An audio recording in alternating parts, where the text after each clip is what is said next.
Good afternoon students. आज हम लोग इस वीडियो के माध्यम से इम्परेटिव सेंटेंसेज, उसमें भी ऑर्डर और इंस्ट्रक्शन वाले वाक्य किस प्रकार से बोले जाते हैं, कैसे बातचीत की शैली में उन्हें सम्मिलित करें, इस संबंध में चर्चा करें। आप जानते हैं कि बड़े बड़े कार्यालयों में, विद्यालयों में, संस्थाओं में अधिकारी अपने तहत नीचे के कर्मचारियों को बार बार आदेश देते हैं। वह आदेश जो इंग्लिश में दिया गया उसे कैसे समझा जाए, उसका क्या मतलब है, कैसे उसका निर्माण किया जाता है और उसके जवाब में कैसे हम वाक्य बना बना करके हम भी प्रयोग करेंगे, ये सारी चीजें इसके अंतर्गत दिखलाई जा रही कि इंपरेटिव सेंटेंस कैसे बनाएंगे। इंपरेटिव सेंटेंस में सबसे पहले वर्ब आता है, फर्स्ट पार्ट। उसके बाद अगर उस वाक्य में उसका ऑब्जेक्ट है हिंदी में, तो इंग्लिश में ऑब्जेक्ट वर्ब के बाद ऑब्जेक्ट आता है और बाकी दूसरे जो शब्द हैं उस ऑब्जेक्ट के पीछे लिखे जाएंगे।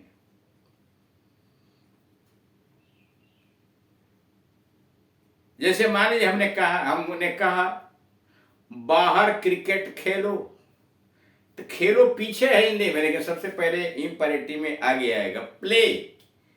खेलो, क्या खेलो? क्रिकेट खेलो, तो प्ले क्रिकेट ऑब्जेक्ट हो गया। अब अदर वर्ड्स में बाहर है तो आउटसाइड, प्ले क्रिकेट आउटसाइड। बाहर जाओ, गो जाओ, अब बाहर आउट, गो आउट। इसमें ऑब्जेक्ट नहीं है इसलिए कि गो इंट्रांजिटिव वर्ब है। मुझे पीने के लिए एक गिलास पानी दो। दो देना क्या अंग्रेजी, गिव। दो किसको दो? मुझको। Give me a glass of water. Give me a glass of water. किस लिए? To drink. इसमें मी और एक ग्लास ऑफ वाटर दोनों ऑब्जेक्ट है। मी है indirect object, a glass of water direct object, और टू ड्रिंक क्या है? अदर वर्ड्स में डाल दीजिए। वह टू ड्रिंक वाटर की विशेषता बता है। तो इस तरह से इंपरेटिव में आज्ञा सूचक वाक्यों का निर्माण करते हैं। और वहीं निवेदन अगर प्रकट करना हो तो इन वाक्यों के आगे प्लीज लगा दीजिए, वाक्य रिक्वेस्ट का बन जाएगा, आदर सूचक, प्रार्थना सूचक वाक्य बन जाएगा। जैसे मान लीजिए यहां दिया है पंखा चला दो, ठीक? तो पंखा चला दो, स्विच ऑन द फैन, ठीक? स्विच ऑन, चला दो मतलब जारी कर दो, स्विच ऑन द फैन, पंखा चला दो। अब यहां आप देख रहे हैं स्विच ऑन द फैन, यह क्या है? यह आज्ञा है। अगर हम इसे रिक्वेस्ट में बदलना चाहें तो आगे लिख देंगे please switch on the fan, कृपया पंखा चला दीजिए। अब हो गया प्रार्थना, कृपया पंखा चला दीजिए। बिजली बुझा दो, ठीक?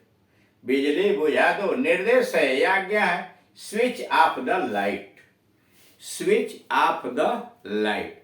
अगर मान लीजिए हिंदी प्रार्थना में रहता कृपया बिजली बुझा दीजिए, कृपया बिजली बुझा दीजिए, तब आप क्या कहते हैं?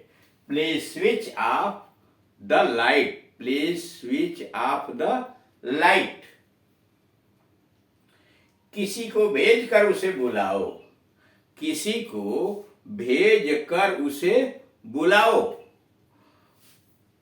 तो सेंड फॉर हिम, किसी को भेज कर उसे बुलाओ, सेंड फॉर हिम। इन लोगों को अपना काम करने दो, इन लोगों को अपना काम करने दो। Let these people do their work, let these people, इन लोगों को डू देयर वर्क। अब जरा इसकी संरचना देख ले। लेट का मतलब होता है इजाजत देना, आदेश देना, दीज पीपल, इन लोगों को, डू जो है यहाँ इन्फिनिटिव है, लेट के बाद टू छिपा लिया जाता है। लेट और के बाद अगर कोई इन्फिनिटिव आती है तो बेयर इन्फिनिटिव प्रयोग की जाती है, यानी बिना टू लगाए प्रयोग की जाती है। तो let these people do their work. हाथ धो, हाथ धो, wash your hands, wash your hands, हाथ धो, वॉश योर हैंड्स। जल्दी आओ, जल्दी आओ, कम सून, कम सून, कम सून, जल्दी आओ। गाड़ी रोको, रोको के अंग्रेजी stop the car, stop the car, गाड़ी रोको, stop the car, stop the car. वापस जाओ, गो बैक, वापस जाओ, गो बैक। देर मत करो, डोंट डिले, देर मत करो, डोंट डिले, अथवा डोंट बी लेट, देर मत करो, डोंट डिले, अथवा don't be late, don't be late.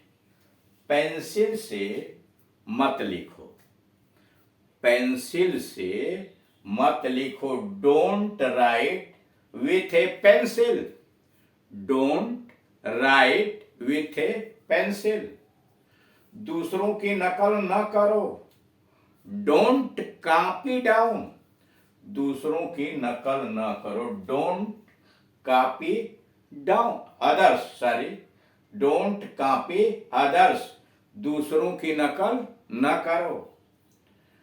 कोई किराए की मोटर लो, कोई किराए की मोटर लो, हायर, ठीक, हायर ए टैक्सी, किराए की मोटर लो, हायर ए टैक्सी, हायर का मतलब किराए पर लेना।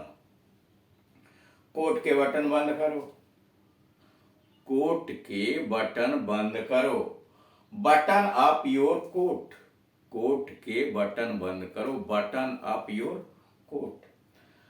आग बुझने न देना, कीप द फायर ऑन, आग बुझने न देना, कीप द फायर ऑन। घोड़े को घास डाल दो, घोड़े को घास डाल दो, feed the horse with grass, घोड़े को घास डाल दो, feed the horse with grass. जाओ, नाक साफ करो, जाओ, नाक साफ करो, go and blow your nose, go and blow your nose. मुझे सूचना देने में चूकना मत, मुझे सूचना देने में चूकना मत। Don't fail to inform me, don't fail to inform me, मुझे सूचना देने में चूकना मत। इन्फॉर्म का मतलब सूचना देना, don't fail to inform me, मुझे सूचना देने में चूकना मत।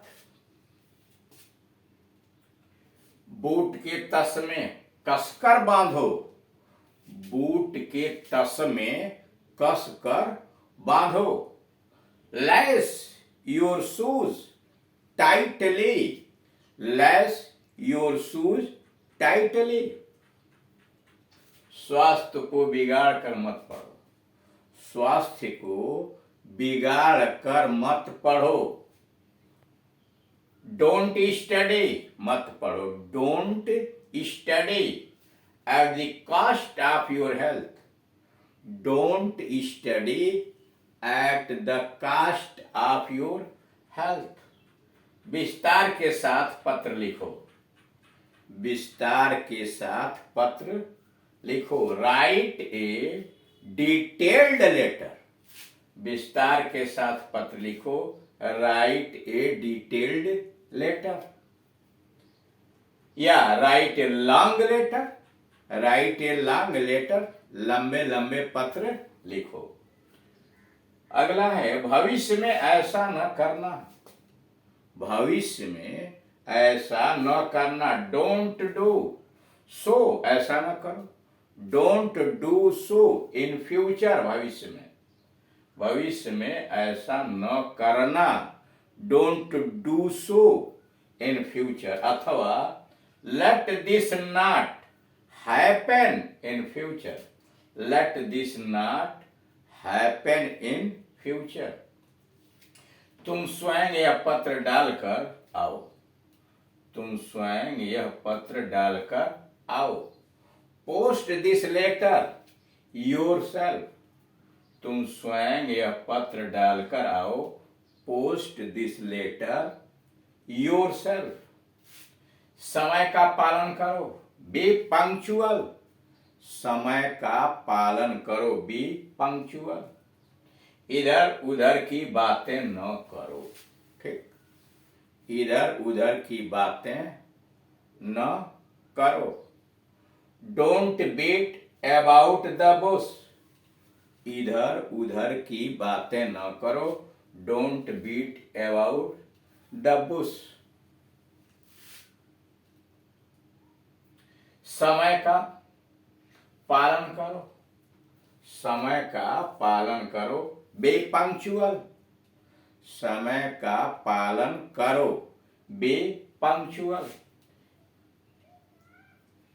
सॉरी, फूल मत तोड़ो, डोंट प्लक द फ्लावर्स, फूल मत तोड़ो, डोंट प्लक द फ्लावर्स। खराब आदतें छोड़ दो, गिव अप बैड हैबिट्स, खराब आदतें छोड़ दो, गिव अप बैड हैबिट्स, खराब आदतें, bad habits, give up bad habits.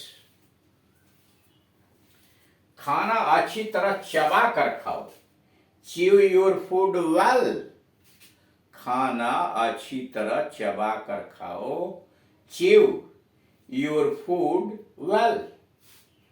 दांतों को ब्रश कर लो, दांतों को ब्रश कर लो, ब्रश योर टीथ, दांतों को ब्रश कर लो, ब्रश योर टीथ। बक बक मत करो, डोंट चैटर, बक बक मत करो, डोंट चैटर या don't talk nonsense, don't talk nonsense. तो इस तरह से आपने देखा ये इंपरेटिव सेंटेंस हैं जो बातचीत की शैली में दैनिक जीवन के अंतर्गत जब हम इंग्लिश में दूसरों के साथ बात करते हैं तो इसको मिक्स करके आवश्यकता अनुसार, परिस्थितियों के अनुसार हम अपने मातहत को आदेश दे सकते हैं, या इसे निवेदन करना तो इनके आगे प्लीज लगा के रिक्वेस्ट में थोड़े से प्रयास में बदल सकते हैं और आसानी से हम कन्वर्सेशन के अंतर्गत, बातचीत के अंतर्गत इन्हें यूज करके अपने शैली को, स्पीकिंग इंग्लिश को फ्लुएंटली धारा प्रवाह बना सकते हैं और साथ ही साथ हम जिसके द्वारा, जिससे बात कर रहे हैं उसके ऊपर अपना प्रभाव डाल सकते हैं कि यह सभ्य आदमी, पढ़ा लिखा व्यक्ति है। आप जानते हैं कि इंग्लिश एक ऐसी भाषा है जो विदेशों में अन्य लोगों से संपर्क भाषा बन चुकी है, विश्व लेवल की यह संपर्क भाषा बन चुकी है। यह विश्व की भाषा तो नहीं है, लेकिन कांटेक्ट करने के लिए, संपर्क करने के लिए सबसे अधिक संपर्क भाषा का अगर कोई प्रयोग किया जाता है तो वह है इंग्लिश। और जिसमें इतनी चीजों को, मान लीजिए आपने अभिवादन से संबंधित बात जान लिया, शिष्टाचार कैसे व्यक्त किए जाते हैं, ठीक, इसके अलावा इंपरेटिव सेंटेंसेस, एक्सक्लेमेटरी सेंटेंसेस, भावबोधक वाक्य, इनके विषय में अधिक से अधिक जब जानकारी आप प्राप्त कर लेंगे तो आपको बोलने में आसानी होगी। Thank you.